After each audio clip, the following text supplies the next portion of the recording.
បាទជំរាបសួរបងប្អូនទាំងអស់គ្នាបាទយើងមកមើល24មួយគ្រឿងដែលមានបញ្ហាឬទៅលើប្លុកក្បាលកន្លះបងប្អូនបាទគឺលើបណ្ដាញខ្នើយបងប្អូនបាទអញ្ចឹងសម្រាប់តូននេះគឺ024បងប្អូនបាទមានបញ្ហាឬបណ្ដាញខ្នើយរ៉ែហ្នឹងណាបាទហើយក៏ឃើញបងប្អូនយើងមានបញ្ហាហ្នឹងជាច្រើនផងដែរបាទឥឡូវនេះយើងមកតាមដានទាំងអស់គ្នាហើយយើងមកដឹងពីមូលហេតុដែលវាឆាប់ខូចនៅបណ្ដាញក៏ដូចជាគ្រឿងគុំក្បាលកន្លះហ្នឹងបាទហើយយើងធ្វើការដោះឲ្យបងប្អូនបាទសម្រាប់តូននេះ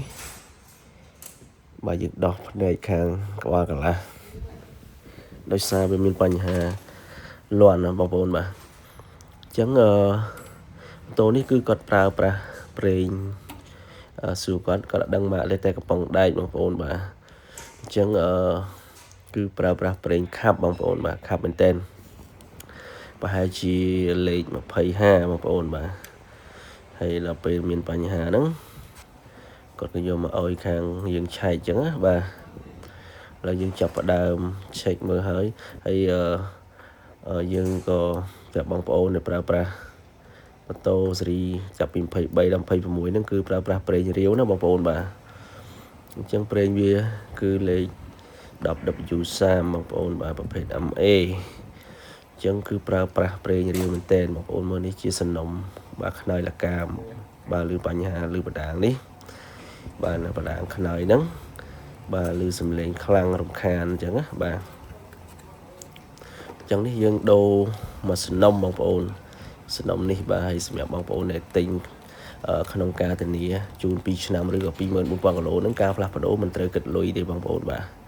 អញ្ចឹងនេះជាបណ្ដាងខ្នើយទាំងសំណុំថ្មីតែម្ដងបាទយើងដាក់ចូលបាទយើងធ្វើការលាបប្រេងលាបអីបន្តិចមកបាទយើងដាក់ចូល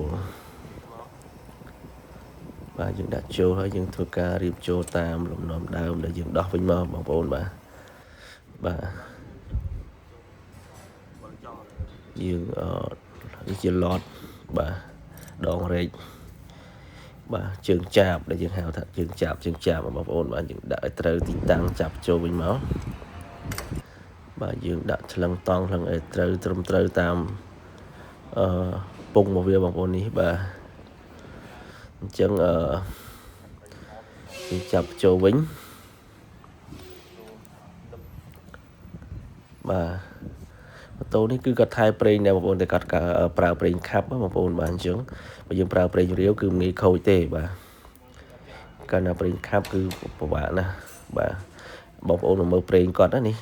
ឥឡូវយើងចាក់ឲ្យបងប្អូនមើលបាទនេះប្រេងស្រក់តឹងដូចទឹកខ្មុំចឹងបងប្អូនមកខាប់មែនតើនេះបាទអញ្ចឹងវាធ្វើឲ្យការបូមប្រេងវាយឺតមែនតើបាទនៅប្លុកក្បាលកន្លះហ្នឹងបាទឃើញបងប្អូនខាប់បតក់មួយស្អិតហ្នឹងបាទអញ្ចឹងនេះជាប្រេងគាត់ដែលគាត់ប្រើពីមុនមកហ្នឹងណាឥឡូវយើងមកបញ្ឆេះការ៉ង់ទីបងប្អូនអត់មានប្រេងទេបាទឃើញទេបូមដល់តារ៉ូហ្គាអត់ប្រេងទេអញ្ចឹងធ្វើអីសំណឹកគ្រឿងបង្គំក្បាលកន្លះហ្នឹងគឺសឹកលឿនមែនទែនដោយសារប្រេងខាប់វាបូមយឺត